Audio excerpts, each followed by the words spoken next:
ఆనాడు నేను హుజరాబాద్ నియోజకవర్గాన్ని శాసనసభ్యుణ్ణి. వీణవంక అనేది నా సొంత గ్రామం. నేను పుట్టి పెరిగిన గ్రామం, ఆ వాడలలో తిరిగిన ఒక గ్రామం. ఆ గ్రామంలో సమ్మక్క సారక్క జాతర మా తాతలు ముత్తాతల నుంచి అవుతూ ఉంటుంది. ఆ తాతలు ముత్తాతల నుంచి అవుతున్న సందర్భంగా ఆ ల్యాండ్ ఏదైతే ఉన్నదో సమ్మక్క జాతర ల్యాండ్ కూడా మాదే ల్యాండ్. ఆ ల్యాండ్ మేము డొనేట్ చేయడం జరిగింది. డొనేట్ చేసిన తర్వాత ఆ సమ్మక్క గద్దెలు ఏవైతే మీరు అందరు కూడా ఇవాళ చూస్తూ ఉన్నారో, ఈ సమ్మక్క గద్దెలు మొత్తం కూడా దాదాపు ఈ సమ్మక్క గద్దెల్ని మీరు మొత్తము ఏదైతే ఇక్కడ చూస్తున్నారో ఈ సమ్మక్క గద్దెల్ని ఆడున్న సీసీ కావచ్చు, సమ్మక్క గద్దెలు కావచ్చు, ఆ చుట్టూ రైలింగ్ కావచ్చు, ఆ లైట్లు కావచ్చు, నా సొంత డబ్బులతోని 30 lakhs తోని 2022లో దాని డెవలప్మెంట్ నా సొంత డబ్బులతోని నేను ఆడ సమ్మక్క జాతర అద్భుతంగా కావాలని నేను డొనేట్ చేసి డెవలప్మెంట్ చేయడం జరిగింది. చేసిన తర్వాత సమ్మక్క జాతర టెంపుల్కి నేను నా కుటుంబ సభ్యులతోని దర్శనానికి పోతా అంటే ఆడికి పోయిన తర్వాత వాళ్ళు చేసిన తీరు మీ అందరు కూడా చూసిర్రు. అసలు హుజరాబాద్ ఎమ్మెల్యే క్యాంప్ ఆఫీస్ నుంచి నేను వీణవంకకి బయలుదేరుతున్న సందర్భంగా వందలాది మంది పోలీసులని పెట్టి నన్ను నా కుటుంబాన్ని అక్కడ దర్శనానికి పోవద్దు అని ఎందుకు అడ్డుకున్నారు? ఎందుకు పోలీసు వాళ్ళు మమ్మల్ని రెచ్చగొట్టిర్రు? నాతోని ఎమ్మెల్యేగా ఉన్న నా సొంత నియోజకవర్గంలో నాతోని ఒక 20-25 మంది దర్శనానికి రారా? 20-25 మంది నాతో ఉండరా? 20-25 మంది పోతే కూడా మీరు కూడా పోవద్దు అని అందరిని కూడా ఆపినా సరే. తర్వాత పంపించిర్రు. పోయిన తర్వాత అక్కడ వీణవంక గ్రామంలో మా నాన్నగారు ఆ భూమిని దానం చేస్తారు. మా తల్లిదండ్రులు 75 సంవత్సరాలు మా తల్లిదండ్రులని రోపు పెట్టి నూకేసి హౌస్ అరెస్ట్ చేయాల్సిన అవసరం ఏమొచ్చింది మా పేరెంట్స్ని అని నేను అడుగుతా ఉన్నాను. వీళ్ళు హౌస్ అరెస్ట్ చేసిరని నేను ఆడికి అసలు దర్శనానికే పోవద్దు అనుకున్నా, కానీ వీళ్ళు మా పేరెంట్స్ని హౌస్ అరెస్ట్ చేసిర్రు అనగానే హౌస్ అరెస్ట్ ఎట్లా చేస్తారు మా పేరెంట్స్ని దర్శనం పోకుండా అని నేను డైరెక్ట్ గద్దెల దగ్గరికి ఉన్నా. గద్దెల దగ్గరికి పోయింది ఎవరు? నేను, నా సతీమణి, నా బిడ్డ, మా దళిత మహిళా సర్పంచ్, మేము నలుగురం మాత్రమే అక్కడికి గద్దెల దగ్గరికి పోయినాం. నిన్న గద్దెల దగ్గరికి పోయిన తర్వాత ఏ తీరు వందలాది మంది పోలీసు వాళ్ళని పెట్టి ఏ తీరు నన్ను ఎత్తుకపోయినరో, అసలు నా సతీమణికి ఏం సంబంధం రాజకీయాలు? నా సతీమణిని ఏ విధంగా గుంజుకపోయినరో మీ అందరు చూసిండ్రు. నా చిన్న మైనర్ బిడ్డని కూడా ఏ విధంగా గుంజుకపోయినరో మీ అందరు కూడా చూసిండ్రు. దీనికి అంత కారణం రేవంత్ రెడ్డి గారు పోలీసు వాళ్ళకి ఆదేశించి బీఆర్ఎస్ పార్టీ ఎమ్మెల్యేగా నేను గట్టిగా నిలబడి కేసీఆర్ గారి నాయకత్వంలో వారు ఇచ్చే 6 గ్యారెంటీలు 420 హామీలు వాళ్ళు చేసే స్కాములు అన్నీ కూడా గట్టిగా నిలదీస్తున్నా, ప్రశ్నిస్తున్నా. కాబట్టి ఈయనని ఇబ్బంది పెట్టండి, ఈయనని పోనీయొద్దు, ఈయనను అవమానపరచండి, ఎన్ని కేసులు పెట్టినా ఆయన లొంగుతలేడు, ఇలా కుటుంబ సభ్యులను కూడా ఇబ్బంది పెట్టండి అని రేవంత్ రెడ్డి గారి ఆదేశాల మేరకు ఇలా కరీంనగర్ సిపి గారు, హుజరాబాద్ ఏసీపీ గారు, జమ్మికుంట రూరల్ సిఏ గారు ఆ రోజు వివరించిన తీరు మీరు చూసిండ్రు. అంతా అయిపోయింది. ఇదంతా అయిపోయిన తర్వాత మేము ప్రధానంగా వీళ్ళు ముగ్గురు చేసింది పరమ తప్పు. వాళ్ళు చేసిన తప్పు కవర్ చేసుకోవడానికి, పోలీసు వాళ్ళు చేసిన తప్పు కవర్ చేసుకోవడానికి వాళ్ళు ముస్లిమ్స్ని నేను ఇట్లన్నా నేను అట్లన్నా అనేది వీళ్ళు రెచ్చగొట్టి వీళ్ళే కాంగ్రెస్ వాళ్ళు ప్రతి ముస్లింలతోని ప్రెస్ మీట్లు పెట్టించి నన్ను ఇబ్బంది పెట్టించే ప్రయత్నం చేస్తున్నాను. నేను ఇవాళ హైదరాబాద్ నడిబొడ్డున నిల్చొని ఇలా నేను మరొకసారి సవాల్ విసురుతున్నా. ఇంతకుముందు కూడా సవాల్ విసిరినా, మీ అందరికీ చదివినిపిస్తా. ఇలా ఈ ముగ్గురు ఆఫీసర్లు, ఇలా కరీంనగర్ సిపి గారు, హుజరాబాద్ ఏసీపీ గారు, జమ్మికుంట రూరల్ సిఏ గారు, వీళ్ళు ముగ్గురు చేయబట్టి తెలంగాణ ఐపీఎస్ ఆఫీసర్స్ అసోసియేషన్ తల తీసేసినట్టుగా వాళ్ళ ముగ్గురు ఇలా వివరించారు. కాబట్టి వాళ్ళని సస్పెండ్ చేయాలి. లేదు అంటే ఐపీఎస్ ఆఫీసర్ అసోసియేషన్ ఖచ్చితంగా మాకు క్షమాపణ చెప్పాలి. వాళ్ళు ఏం రాసిరో ఒక్కసారి మీకు చదివి వినిపిస్తా. ఒక్కసారి మీరు ఈ పారా వినాలని నేను అననట్టు రాసిండ్రు. మీకు ఒకసారి చదివి వినిపిస్తా. While the local police officers were discharging their lawful duties, the honorable MLA without any basis and provocation had made false and allegations against Sri Gaus Alam IPS by naming his religion and charging that he was trying to convert people of other faiths into the religion. అంటే ఏం చెప్పిండి వీళ్ళు ఏం రాసిండ్రు? నేను Karimnagar CP గారు మత మార్పిడి చేస్తా ఉన్నాడు కరీంనగర్ లా అని నేను అన్నా అని ఈ ఐపీఎస్ ఆఫీసర్స్ అసోసియేషన్ వాళ్ళు ఈ లెటరేట్ మీద రిలీజ్ చేసి దీనికి నేను క్షమాపణ చెప్పాలని వీళ్ళు లెటర్ రిలీజ్ చేసిండ్రు.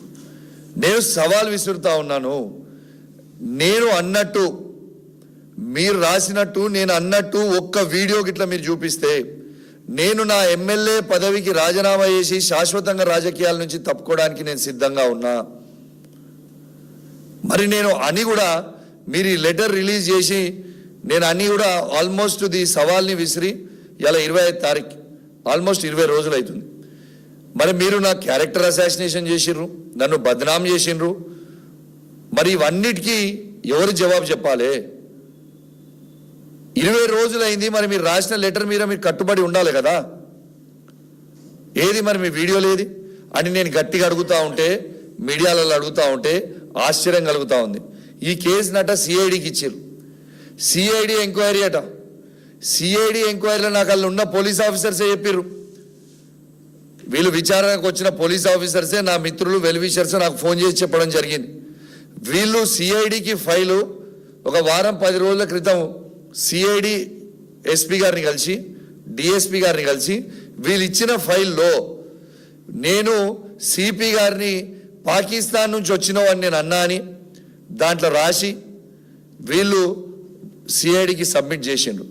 సిఐడి వాళ్ళు అన్నారు మరి మీరు ఇట్లా రాసిర్రు, మరి అన్న దాంట్లో వీడియో అన్న చూపించాలి, చూపించకపోతే చాలా కష్టమవుతుంది, మరి ఇట్లాంటివి మనం ప్రూవ్ చేయలేము, ఎట్లా ప్రూవ్ చేస్తాము కాంది అనేది సిఐడి ఆఫీసర్స్ అన్నారు.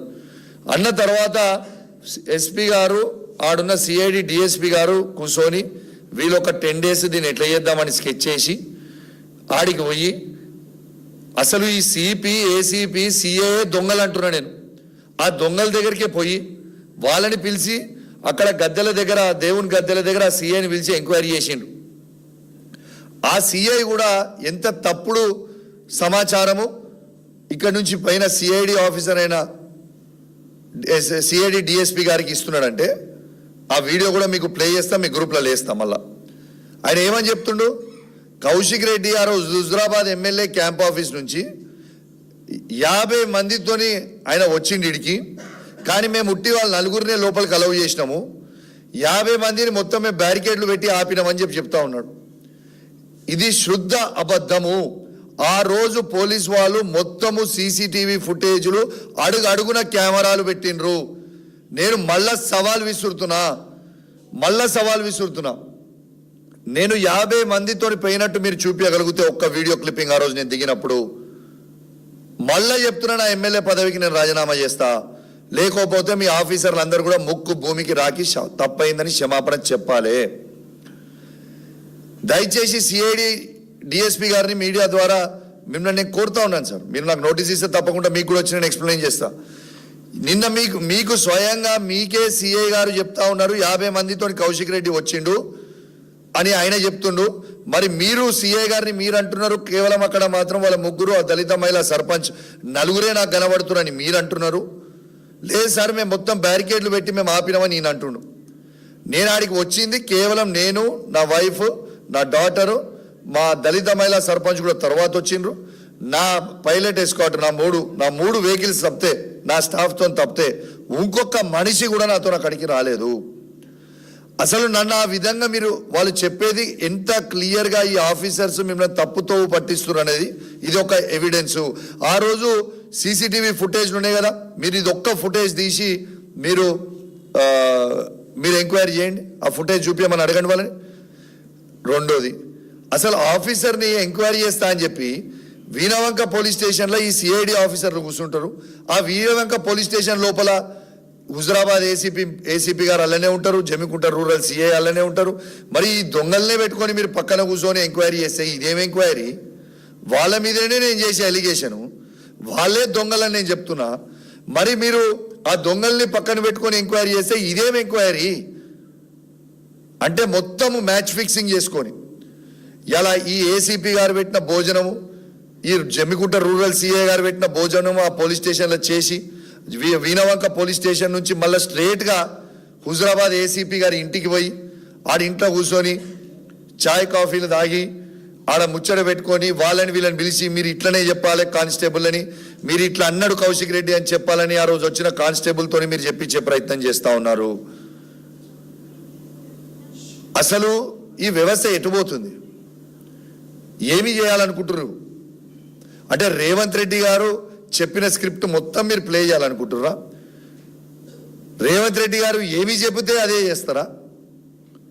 ఇవాళ నేను చెప్తా ఉన్నాను, ఖచ్చితంగా ఇది కరీంనగర్ సిపి గారు, హుజరాబాద్ ఏసీపీ గారు, జమ్మికుంట రూరల్ సిఐ గారు చేసిన తప్పుకి 100 తప్పులు మీ పోలీస్ ఆఫీసర్స్ అసోసియేషన్తో చేపిస్తున్నారు, ఇంకా మీరు చేస్తూనే ఉన్నారు.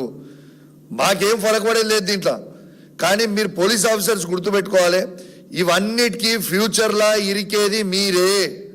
3 ఏళ్లలో మళ్ళీ బీఆర్ఎస్ పార్టీ గవర్నమెంట్ వస్తుంది, ఖచ్చితంగా ఈ కేసులన్నీ మళ్ళీ తీపిస్తాము, ఖచ్చితంగా దీంట్లో ఇరికేది మళ్ళీ మీరే, గుర్తుపెట్టుకోండి. చేసిన తప్పుకి పోలీస్ ఆఫీసర్ తప్పు అయిపోయింది, దీన్ని ఇష్టపెడదామని చెప్పి మీరు ఇష్టపెట్టండి. అంతేగాని మీ ఇష్టం ఉన్నట్టు మీరు చేస్తామంటే ఇక్కడ ఊకునేటోడు ఎవరు లేరు, మేము ఊకోము. ఖచ్చితంగా ఈ 3 పోలీస్ ఆఫీసర్లు సస్పెండ్ అయ్యే వరకు నేను ఈ పోరాటం చేస్తూనే ఉంటా. కరీంనగర్ సిపి గారిని, హుజరాబాద్ ఏసీపీ గారిని, జమ్మికుంట రూరల్ సిఐ గారు వీళ్ళు సస్పెండ్ అయ్యే వరకు ఊకునే ప్రసక్తి లేదు.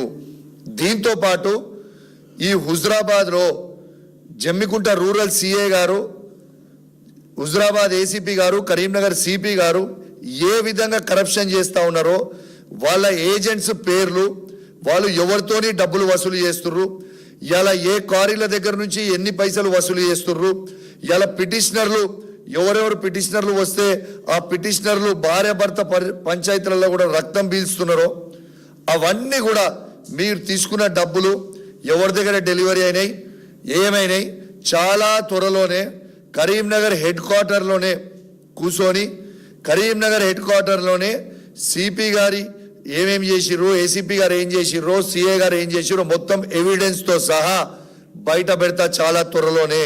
అన్ని ఎవిడెన్స్లు కూడా నా దగ్గర ఉన్నాయి, ఖచ్చితంగా ఎవిడెన్స్ కూడా తీపిచ్చి బయట పెట్టబోతా ఉన్నాను. మీకు అసలు ఈ గవర్నమెంట్ అనేది నాకు ఒక పెద్ద డౌట్ ఉంది. ఆ సమ్మక్క జాతర కూడా నేను చేస్తా అని ఏనాడు నేను అనలే, మా తాతల ముత్తాతల నుంచి వచ్చిన. నేను అడిగింది ఏంటి, ఎండోమెంట్ డిపార్ట్మెంట్ అనేది ఆ జాతర నిర్వహించాలి. ఎండోమెంట్ డిపార్ట్మెంట్ జాతర నిర్వహిస్తే వచ్చే భక్తులకి సౌకర్యాలు ఎక్కువ ఉంటాయి, వాళ్ళకి అద్భుతంగా సౌకర్యాలు చేయగలుగుతారు గవర్నమెంట్ అయితే అనేది నా ఆలోచనతోని. గవర్నమెంట్కి ఈడ మీరు చూడొచ్చు, మా దళిత మహిళా సర్పంచ్ గారు this land belongs to endowment అని గౌరవనీయులు ఎండోమెంట్ మినిస్టర్ కొండా సురేఖ గారికి పెడితే, కొండా సురేఖ గారు ఈ లెటరు మరి ఆ ల్యాండ్ మాది ఉంది, ఒక్కసారి మీరు చూడండి, చెక్ చేయండి అని ఎండోమెంట్ మినిస్టర్ గారు లెటర్ రాసిండ్రు. ఇది లెటర్. ఆ లెటర్ బేస్ చేసుకొని మా కరీంనగర్ ఏసీ గారు 1294 సర్వే నంబర్లో మా ఎండోమెంట్ ల్యాండ్ ఉంది, ఈ ల్యాండ్ ఎక్కడ ఉన్నదో ఒకసారి మాకు డిమార్కేట్ చేసి చూపియండి అని ఎండోమెంట్ డిపార్ట్మెంట్ ఏసీ గారు వీణవంక ఎంఆర్ఓ గారికి పెట్టిండ్రు. అది బేస్ చేసుకొని వీణవంక ఎంఆర్ఓ గారు సర్వే చేయించి ఈ పూర్తి survey sketch map, endowment land ఎక్కడ ఉంది, ఆడ ఏ టెంపుల్ ఎక్కడ ఉంది అనేది క్లియర్గా అఫీషియల్గా తను సర్వే చేయించి ఎంఆర్ఓ గారు ఇలా సర్వే చేయించి ఇది మీ ల్యాండ్ ఇక్కడ ఉందని డిమార్కేట్ చేసి ఎంఆర్ఓ గారు అఫీషియల్గా లెటర్ రాస్తారు.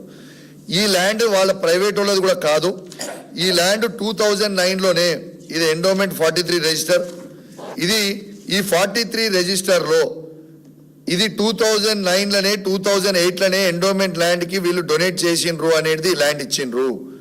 దీంట్లో ఆనాడు అయిన మిస్టేక్ ఏంటంటే సర్వే నంబర్ అనేది వాళ్ళు ఎక్కియలేదు అంతే, 1294 అని. ఆ బేస్ చేసుకొని వీళ్ళు ఇబ్బంది పెడతా ఉన్నారు. ఈ ఎంఆర్ఓ గారు ఈ రిపోర్ట్ ఇచ్చిర్రని కలెక్టర్ గారికి రేవంత్ రెడ్డి గారు ఫోన్ చేసిండ్రని ఆ ఎంఆర్ఓ గారిని నిమిషాల మీద రిపోర్ట్ ఇచ్చినందుకు ట్రాన్స్ఫర్ చేసిరు. ఉన్నది ఉన్నట్టు ఎంఆర్ఓ గారు యాడ ఏం ఫేవర్ లేదు, దాంట్లో ఫేవర్ చేసేది ఏం లేదు. టోటల్ ఇక్కడ పెద్దమ్మ టెంపుల్ ఉన్నది, ఇక్కడ మడేలే స్వామి టెంపుల్ ఉన్నది, ఇక్కడ లక్ష్మీదేవి టెంపుల్ ఉన్నది, ఇక్కడ సమ్మక్క జాతర గద్దెలు ఉన్నాయి అని చూయించినందుకు ఎంఆర్ఓ గారిని నిమిషాల మీద ట్రాన్స్ఫర్ చేస్తారు. అసలు వీరు గవర్నమెంట్ భూమిని, గవర్నమెంట్ భూములని కాపాడుకునే సొయ్యి ఉన్నదా లేదా ఈ గవర్నమెంట్కి, లేకుంటే ప్రైవేటు వ్యక్తులకి వత్తాసు పలుకుతారా ఈ గవర్నమెంట్?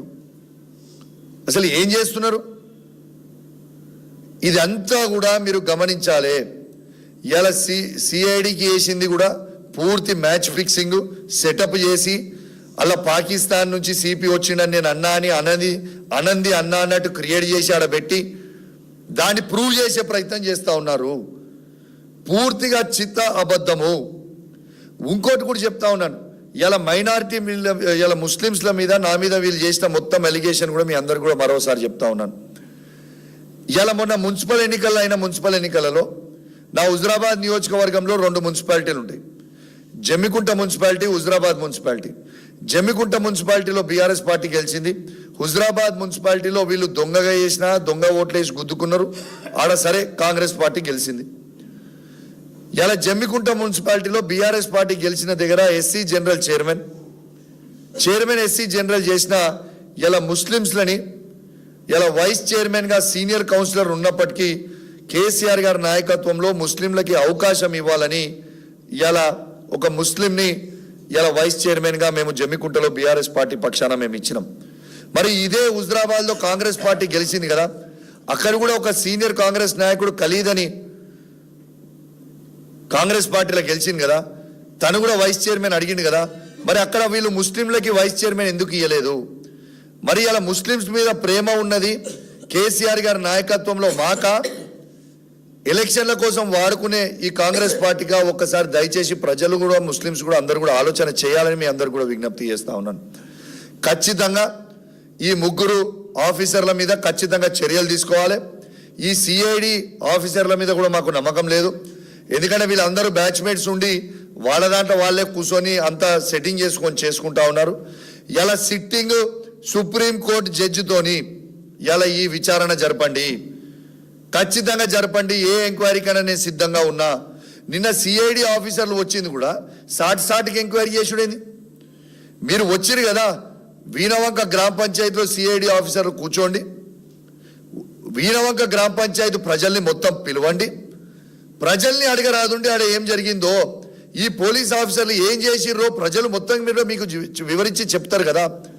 ఖచ్చితంగా నేను ఈ పోలీస్ ఆఫీసర్ని ఇప్పుడు సిఐడి కూడా చేసిరు కదా, అక్కడ ఉన్న ఫుటేజ్లు మొత్తము మీరు రిలీజ్ చేయాలి. ఒకటి, నేను 50 మందితో పోయిన అన్న ఫుటేజు. రెండోది, మీరు లాఠీ చార్జులు భక్తుల మీద మీరు లాఠీ చార్జ్ ఎందుకు చేసిర్రు వీణవంకలో?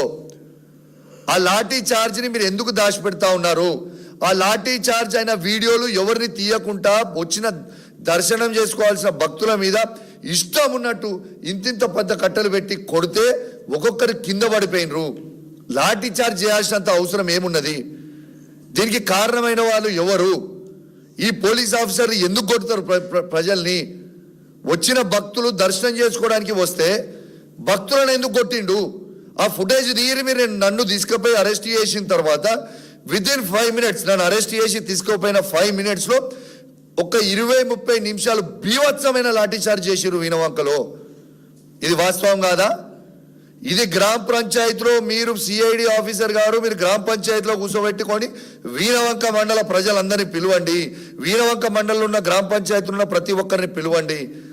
ఈ భయప్రాంతులని మా వీణవంక మండల ప్రజలు దర్శనం చేసుకోకుండా, వీణవంక మండల ప్రజలు దర్శనం చేసుకోకుండా, హుజరాబాద్ నియోజకవర్గం నుంచి భక్తులు దర్శనం చేసుకోకుండా, కరీంనగర్ జిల్లా నుంచి చాలా మంది ఇటు మానకొండూరు కావచ్చు, ఇటు కేశవపట్నం కావచ్చు, ఇటు సైదాపూర్ నుంచి కావచ్చు, కరీంనగర్ నుంచి కావచ్చు, చాలా మంది మా వీణవంక జాతరకి దర్శనానికి వస్తారు.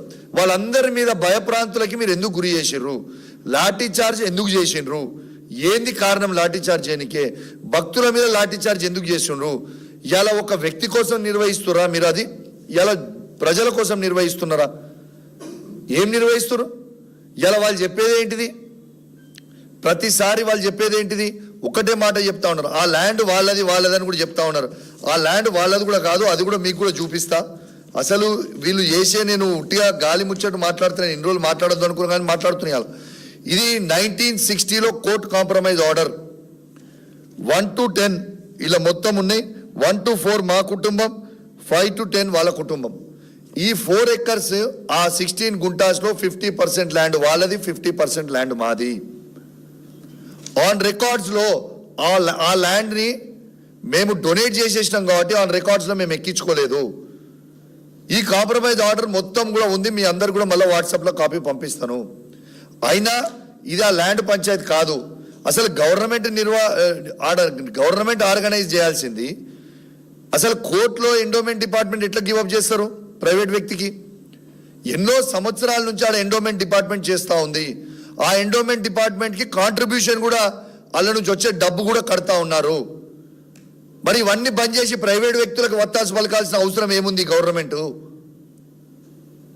అంటే కేవలం లుచ్చా పనులు, వాళ్ళ నుంచి వచ్చిన డబ్బులు ఎత్తుకపోవడానికి, దొంగతనాలు చేయడానికి, ఆ హుండీలో వచ్చిన భక్తుల డబ్బుల్ని దొంగతనాలు చేయడానికి తప్పితే ఇంకేదైనా ఉన్నదా దీంట్లో? ఇవాళ ఖచ్చితంగా నేను ఆ సిఐడి ఆఫీసర్ని కూడా నేను డిమాండ్ చేస్తూ ఉన్నాను. మీకు నిజంగా ఎంక్వైరీ నీతి నిజాయితీగా చేస్తారంటే మీరు డేటు టైము బహిరంగంగా పెట్టి ఆడ ఎంక్వైరీకి మీరు రండి. ప్రజల్ని పిలుచుకోకుండా మీరు ఆ దొంగ అయిన హుజరాబాద్ దొంగ ఏసీపీని, ఆ జమ్మికుంట రూరల్ అయిన దొంగ సిఐని కూసబెట్టుకొని మీరు ఎంక్వైరీ చేస్తుంటే అది ఏం ఎంక్వైరీ? అది ఎంక్వైరీ అయితే వాళ్ళు నిజాలు చెప్తారా? చెప్పనిస్తారా నిజాలడా? వాళ్ళ ఇంటికి మీరు ఎట్లా పోతారు? గౌరవ డీజీపీ గారు ప్లీజ్ నేను ఒక్కటే మిమ్మల్ని డిమాండ్ చేస్తూ ఉన్నాను. మీరు సిఐడికి పంపించిన అన్నారు. సిఐడి ఆఫీసరు హుజరాబాద్ ఏసీపీ గారు పెట్టిన భోజనము, హుజరాబాద్ ఏసీపీ గారు పెట్టిన టీ కాఫీలు అన్ని దాగి ఆడ ఏం ఎంక్వైరీ చేస్తాడు? హుజరాబాద్ ఏసీపీ గారు ఇంట్లో కూర్చొని ఆ ఏసీపీఏ మనం దొంగ అని చెప్తున్న తర్వాత ఆ ఏసీపీ గారు ఇంట్లో కూర్చొని ఏం ఎంక్వైరీ చేసినట్టు? బహిరంగంగా ఎంక్వైరీ చేయాలి. ఏ ఎంక్వైరీకైనా నేను సిద్ధంగా ఉన్నా. ఖచ్చితంగా మాది నీతి నిజాయితీగా ఉంది. ఇవాళ వాళ్ళు తప్పు చేశారు కాబట్టి ఆ ముగ్గురు ఆఫీసర్లు తప్పు చేసిన దాన్ని సర్వం కప్పుకునే ప్రయత్నం చేసుకుంటా ఉన్నారు. దయచేసి మీ పోలీస్ ఆఫీసర్స్ అందరూ కూడా బలి కావద్దు. కొంతమంది ఆఫీసర్స్ మాత్రమే, ఈ ముగ్గురు ఆఫీసర్స్ మాత్రమే ఈ విధంగా వ్యవహరిస్తూ ఉన్నారు. కాబట్టి దయచేసి ప్రతి ఆఫీసర్ కూడా దీన్ని గమనించాలని విజ్ఞప్తి చేస్తూ, ఇప్పటికైనా మీరు చేసిన తప్పుని రెక్టిఫై చేసుకోవాలని ఐపీఎస్ ఆఫీసర్స్ అసోసియేషన్ని కూడా నేను డిమాండ్ చేస్తూ ఉన్నాను. ఆ అసోసియేషన్కి ప్రెసిడెంట్ కూడా శివధర్ గారే ఉన్నారు, శివధర్ రెడ్డి గారే డీజీపీ. మరి ఇప్పుడు కన్నా మీ తప్పుని రెక్టిఫై చేసుకొని ఇవాళ క్షమాపణ చెప్పి మా తప్పు అయిపోయింది, రేవంత్ రెడ్డి గారు చెప్తే మేము చేయాల్సి వచ్చిందని చెప్పి దీన్ని లెటర్ విడుదల చేయండి. దీన్ని ఓపెన్గా ఇది క్లోజ్ చేద్దాం. లేదు అంటే ఇది ఎంత దూరమైనమైనా మంచిదే. ఖచ్చితంగా ఈ ముగ్గురు ఆఫీసర్లు సస్పెండ్ అయ్యే వారికి మాత్రం ఊరుకునేది లేదు. ఖచ్చితంగా డీజీపీ గారు కూడా ఈ ముగ్గురు ఆఫీసర్లని, కరీంనగర్ సిపి గారిని, హుజరాబాద్ ఏసీపీ గారిని, జమ్మికుంట రూరల్ సిఐ గారిని సస్పెండ్ చేయాలని కూడా నేను డిమాండ్ చేస్తూ సెలవు తీసుకుంటా ఉన్నాను. జై తెలంగాణ, జై కేసీఆర్. Thank you.